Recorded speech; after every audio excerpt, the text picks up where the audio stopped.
Hello everyone, स्वागत है आप सभी के area coordinator and community coordinator की आज की हमारी क्लास में। और 29वीं क्लास है हमारी। 2-3 और क्लासेस बची हुई हैं, 2-3 क्लास आपकी आ जाएगी, यानी इस हफ्ते सैटरडे या संडे तक आपकी जो क्लास है वो पूरी तरह से ये ख़त्म हो जाएगी। जो आपका सिलेबस है वो पूरी तरह से कंप्लीट हो जाएगा। ठीक है, तो चलिए स्टार्ट करते हैं। कृषि आधारित आजीविका को देखना है, जिसमें कृषि, बागवानी, पशुधन और उनकी विशेषताओं को हम इसमें देखने वाले हैं। पहले बात करते हैं कि कृषि की यानी एग्रीकल्चर के बारे में। ठीक है, एग्रीकल्चर कैसे रोजगार प्रदान करता है इसको हम देखेंगे। कह रहा है कि कृषि एक व्यापक शब्द है जिसमें बड़े पैमाने पर फसलों की खेती, भोजन और रेशो और अन्य उत्पादों के लिए जानवरों का पालन पोषण शामिल है। यह विश्व स्तर पर खाद्य उत्पादन की नींव है और इसकी विशेषता बड़े पैमाने पर भूमि का उपयोग है। तो आपको पता है जो खेती में होता है, भोजन उगाया जाता है, या रेशम वगैरह जो होती है, रेश वगैरह या अन्य उत्पाद, बहुत सारी चीज़ें आपको पता है कि खेती के माध्यम से जिनका प्रोडक्शन किया जाता है। ठीक है, और व्यापक स्तर पर खेती की जाती है। आपको भी पता है कि एक जो सोर्सेस है, लंबा सोर्सेस रहा है इसका। बात करते हैं इसकी विशेषताओं की कि इसकी विशेषताएं क्या क्या है, इसके फीचर्स क्या क्या है एग्रीकल्चर के। तो पैमाना की बात करें यानी स्केल्स की, तो आमतौर पर बड़े पैमाने पर व्यावसायिक उत्पादन के लिए विशाल भूमि का उपयोग किया जाता है। ठीक है, जो आपको पता है कि आजकल जो खेती क्या होती है कि डिमांड आधारित होती है, यानी जो मार्केट में जिन प्रोडक्ट्स का डिमांड ज़्यादा होता है या जो जिन पे अच्छी वैल्यू मिलती है, यानी जिन पे ज़्यादा पैसा मिलता है बेचने पर, उनकी खेती की जाती है। दूसरा है फसलें। मुख्य रूप से अनाज में गेहूँ, चावल, मक्का, दालों और रेशो वाली फसलों जैसे कपास जैसी मुख्य फसलों पर केंद्रित है। तो इसमें कुछ जो फसलों के प्रकार है, कौन कौन सी खेती की जाती है कृषि में, वो है। दूसरा उसका पर्पज़ की बात करें तो इसका प्राथमिक लक्ष्य राष्ट्रीय और वैश्विक मांग को पूरा करने के लिए एक बड़ी मात्रा में भोजन और कच्चा माल का उत्पादन करना है। तो आपको पता है कि भोजन आपको जो खेती से ही आती है, उसके साथ ही साथ अन्य स्रोतों से कच्चा माल जो प्रोडक्शन होता है, जैसे कपड़ा बनाने के लिए रेशे वगैरह आपको चाहिए, कपास चाहिए, तो उसका भी प्रोडक्शन किया जाता है। कृषि चीनी के लिए क्या किया जाता है, गन्ने की खेती की जाती है। ठीक है, तो ऐसे ही बहुत सारे टाइप की जो है खेती की जाती है, ताकि जो डिमांड है मार्केट में, या कहें कि विश्व की जो मांग है या राष्ट्रीय स्तर पर जो मांग है, उसको पूरा किया जा सके। ठीक है, अब बात करते हैं कि तकनीकी क्या क्या यूज़ की जाती है, यानी टेक्नोलॉजी क्या क्या यूज़ की जाती है। तो दक्षता बढ़ाने और शारीरिक श्रम को कम करने के लिए अक्सर ट्रैक्टर और हार्वेस्टर जैसी मशीनों का उपयोग किया जाता है। इसमें आमतौर पर रासायनिक उर्वरकों और कीटनाशकों का उपयोग किया जाता है। आपको भी पता है, आप गांव में के रहने वाले हैं, तो खेती के बारे में तो आपको पता ही होगा कि खेती कैसे की जाती है, कौन कौन सी फसलें बोई जाती हैं, उनका प्रोसेस क्या होता है, क्या क्या तकनीकें लगती हैं। ठीक है, और उनका उद्देश्य क्या होता है। ज़्यादातर गाँव में क्या किया जाता है कि मार्केट के आधार पर खेती नहीं की जाती है, वो अपने फैमिली के हिसाब से हम खेती करते हैं कि हमारे परिवार में कौन सा व्यक्ति है या वो क्या खाने वाले हैं। ठीक है, चावल का जैसे हम प्रोडक्शन करते हैं, तो हमारी फैमिली में कौन से चावल लोग खाते हैं उसी का हम उत्पादन करते हैं, ना कि मार्केट में कौन सा उत्पादन किया, मार्केट में किस चीज़ की डिमांड है। वैसे ही गेहूँ का भी है, गेहूँ में हम डिसाइड करते हैं कि कौन सा गेहूँ हमारा परिवार ज़्यादा कंफर्टेबल होता है खाने में, तो हम उसी चीज़ का प्रोडक्शन करते हैं। आपको पता है कि जो चावल में भी बहुत सारी वेराइटीज़ होती हैं, वैसे गेहूँ में भी बहुत सारी वेराइटीज़ होती हैं। तो हम गाँव में क्या होता है कि अक्सर अपने अपने फैमिली के हिसाब से हम जो है फसलों को बोते हैं, न कि मार्केट के हिसाब से। हालांकि अन्य जो बड़े बड़े किसान हैं वो क्या करते हैं, मार्केट के हिसाब से बोते हैं, क्योंकि उनको बेचना होता है। लेकिन जो गांव में क्या होता है, अक्सर जो छोटी छोटी ज़मीनें होती हैं या ज़मीन बड़ी भी हो, तो क्या करते हैं अपनी फैमिली के लिए ही बोते हैं, ना कि उसका व्यवसायिक उद्देश्य होता है। ठीक है, उसके बाद बात करते हैं, तो ये कृषि से संबंधित कुछ बातें हैं। इसमें इतना टफ है नहीं, आपको भी पता है कि खेती आप भी करते हैं या नहीं भी करते हैं, तो आपकी फैमिली मेम्बर में तो कोई खेती करता है या पहले भी करते होंगे, तो आपको तो इतना तो पता ही होगा। ठीक है, बागवानी की बात करते हैं, हॉर्टिकल्चर की बात करते हैं। बागवानी जो है कृषि की एक विशेष शाखा है जो उच्च मूल्य वाले पौधों की सघन खेती पर केंद्रित है। आमतौर पर सामान्य कृषि की तुलना में छोटे पैमाने पर होता है, यानी जो नॉर्मल कृषि की जाती है, जैसे धान वगैरह या हो गया, या गेहूँ वगैरह हो गया, चना मक्का वगैरह हो गया, उसके मुकाबले में ये आपको भी पता है कि बागवानी जो फसलें होती है, जो हॉर्टिकल्चर है, जैसे फूल वगैरह हो गया, इनके पौधे लोग आमतौर पर कम, इनकी खेती बहुत सीमित मात्रा में होती है। ठीक है, इसकी विशेषताओं की बात करें या फीचर्स की बात करें तो इसमें भी स्केल्स होते हैं यानी पैमाने होते हैं। आमतौर पर छोटे से मध्यम पैमाना होता है। इससे ग्रीन हाउस जैसे नियंत्रित वातावरण में भी किया जा सकता है। आपको पता है कि जैसे आपने देखा होगा कि गुलाब की जब खेती होती है तो ऊपर से कवर किया जाता है ग्रीन बॉक्स लगा के, ऐसे जैसे घर में रहने के लिए बनता है छज्जा बनता है उस टाइप का, ऐसे करके बनता है और उसके अंदर क्या होता है फूल वगैरह पौधे लगे होते हैं। ठीक है, तो इसका एक अलग पैमाना होता है। उसके बाद बात करें कि क्रॉप्स यानी फसलें, इसमें उच्च मूल्य और जल्दी खराब होने वाली फसलों पर ध्यान केंद्रित किया जाता है। इसमें फल यानी पार्मोलॉजी, सब्जियां यानी और ओलेरिकल्चर और फूल यानी फ्लोरिकल्चर, साथ ही साथ औषधीय और सजावटी पौधे भी सम्मिलित होते हैं। तो यहाँ पे ध्यान रखिएगा कि ये जो जैसे पोमोलॉजी है या सब्जियों के लिए जो ओलेरिकल्चर है या फूलों के लिए फ्लोरिकल्चर है, ये आप याद कर लीजिएगा। ठीक है, कि कौन कौन से नाम जो होते हैं सब्जियों के टाइप के हैं। ठीक है, हालांकि इस पर शायद मैंने एक वीडियो बनाया हुआ है, ओल्ड वीडियो होगा। ठीक है, आप देखेंगे जब स्टार्टिंग की इसमें जो वीडियो उसमें मैंने शायद बनाया हुआ है इसको फल और सब्जियों के नाम करके। अगर मैं चेक करूँगी अगर वो होगा तो इसका वीडियो के डिस्क्रिप्शन में क्या करूँगी मैं ऐड कर दूँगी। ठीक है, तो वहाँ से उनके सारे जो फल सब्जियाँ या क्या क्या नाम है उनके आप लोग देख लीजिए, क्योंकि इससे प्रश्न बन सकता है क्या बनेगा भी एक प्रश्न, तो मुझे लगता है कि इससे बना डालेंगे वो लोग। ठीक है, तो यहाँ पे ध्यान रखना है। अगर इसके उद्देश्य और पर्पज़ की बात करें तो इसका उद्देश्य गुणवत्ता, सौंदर्य और पोषण मूल्य पर ध्यान केंद्रित करते हुए फसलों का उत्पादन करना है और उन उत्पादों की प्रति इकाई कीमत अक्सर अधिक होती है। आपको पता है जब जैसे फूल वगैरह की खेती होती है, गुलाब वगैरह की खेती की जाती है, तो आपको पता है कि उनकी एक तो वो जल्दी ख़राब हो जाते हैं। ठीक है, एक अगर उनको तोड़ दिया जाए ना तो वो बहुत जल्दी ख़राब हो जाते हैं, एक दिन में ख़राब हो जाते हैं वो।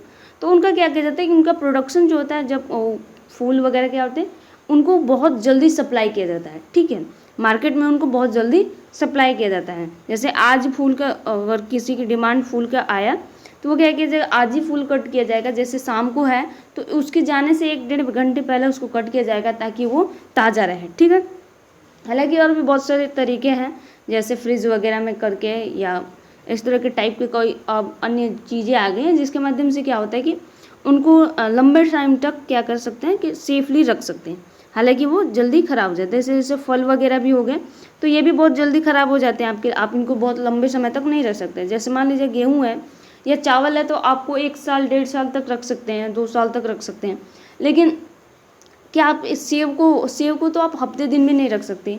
ठीक है, हालांकि जो आप कहेंगे कि ये जो कश्मीर से आते हैं सेब तो वो एक अलग तरह की पैकेजिंग होके आती है।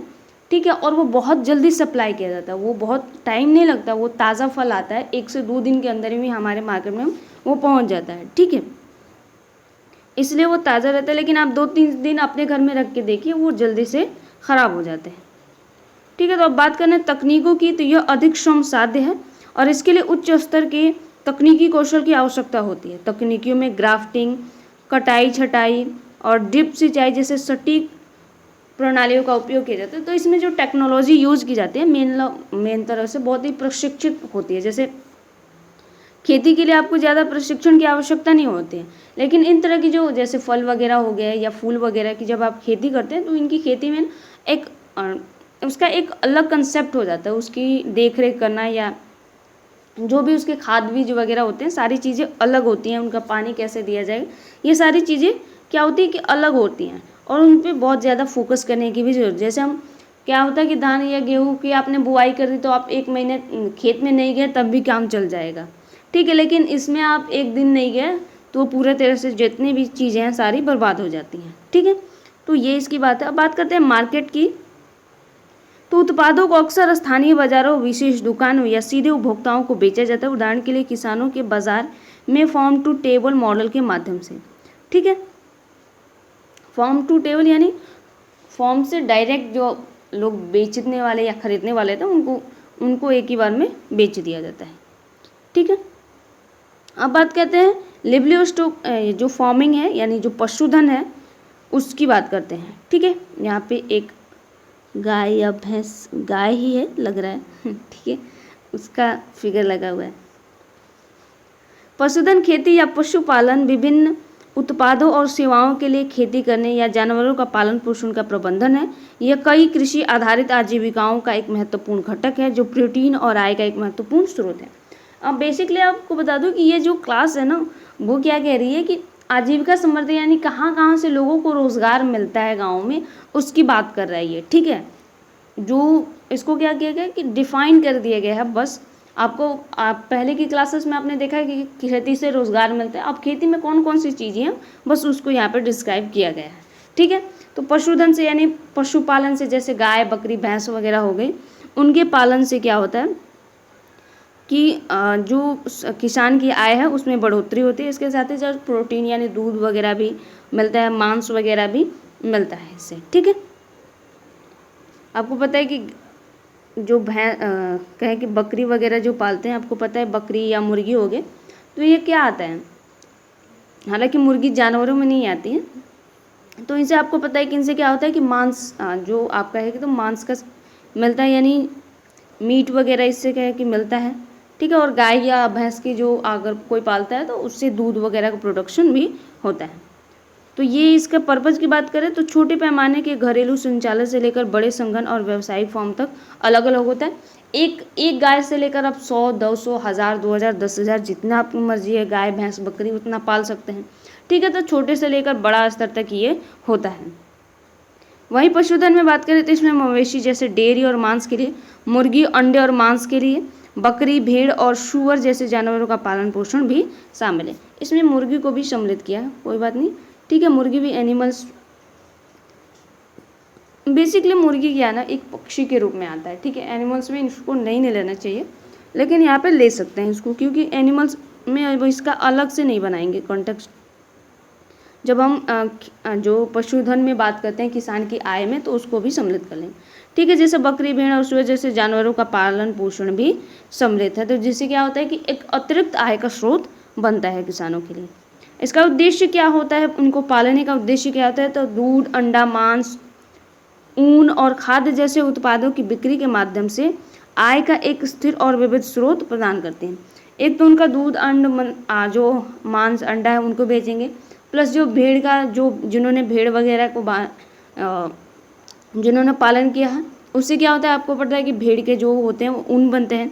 इसके साथ ही साथ आपको पता है कि मवेशी खाद की बहुत डिमांड है इस टाइम, क्योंकि इस टाइम की जो क्या है ना कि रासायनिक खाद का ज़्यादा उपयोग किया जा रहा है। इसकी वजह से क्या हो रहा है कि जो मिट्टी की उर्वरता है ना, यानी जो जिस मिट्टी में ज़्यादा प्रोडक्शन हो सकता था, अब उसमें इतना खाद डाल दिया गया है, जैविक खाद की जगह इतना रासायनिक खाद का उपयोग कर दिया गया है कि उसकी जो प्रोडक्टिविटी है वो घटने लग गई है। ठीक है, आपको पता है कि अभी आपने ध्यान दिया होगा, तो अभी क्या खेतों में क्या किया जाता है, बहुत ज़्यादा मात्रा में यूरिया डाई वगैरह को डाला जा रहा है। ठीक है, ताकि प्रोडक्शन ज़्यादा हो। इससे क्या हो रहा है कि जो मिट्टी की उर्वरकता है वो क्या हो रही है, पूरी तरह से खत्म हो रही है। और जब मिट्टी की उर्वरकता कम हो रही है तो क्या किया जा रहा है कि ज़्यादा गहराई से खुदाई की जा रही है, यानी जो ट्रैक्टर से खुदाई की जा रही है, जुताई की जाती है, ज़्यादा गहराई से जुताई किया जा रहा है। और ऊपर से फिर से उससे आज इस साल मान लीजिए आपने 1 कट्ठा में 1 किलो जो क्या किया यूरिया या डाई डाला, तो अगले बार क्या करेंगे, आपको अगर कम प्रोडक्शन हुआ तो 2 किलो डालते हैं, 3 किलो डालते हैं। हालांकि ऐसा नहीं करना चाहिए। जो अनियमित आप अगर उपयोग करेंगे तो जो आपकी भूमि है वो पूरी तरह से बंजर हो जाएगी। तो इसलिए कि इसका एक ही समाधान है कि आपको क्या करना है, एक तो रासायनिक खादों का जो रासायनिक जो खाद है उसका उपयोग कम करना होगा। उसके प्लस में जो कीटनाशक जो आप दवाइयाँ छिड़कते हैं, आपने देखा होगा कि कीटनाशक दवाइयाँ छिड़की जाती हैं जो खरपतवार उगते हैं, खर वगैरह होते हैं खेतों में, उनके लिए, तो उनको भी कम नियंत्रित करना होगा। ठीक है, तभी क्या होगा कि मिट्टी की उर्वरकता बचेगी। इसके साथ ही साथ जैविक खाद का उसमें उपयोग करेंगे तो जो मिट्टी की गुणवत्ता है उसमें सुधार होगी और प्रोडक्शन ज़्यादा बढ़ेगा। ठीक है, तो जो पशुधन है वो आपको पता है कि जो मवेशी खाद होते हैं, यानी जो मवेशियों के मल होते हैं उनको खाद्य के रूप में कन्वर्ट हो जाते हैं वो, और उनको खेतों में डालने से क्या होता है कि मिट्टी की उर्वरकता में सुधार होता है। ठीक है, तो ये टेक्निक आप अपना सकते हैं। अगर आपके आसपास या आपके खेतों में अगर आपको लग रहा है कि ज़्यादा खाद आप यूज़ कर रहे हैं, तो इन तकनीकों के माध्यम से आप क्या कर सकते हैं, वहाँ की जो आपकी जो खेत की उर्वरकता घट रही है उसमें सुधार कर सकते हैं।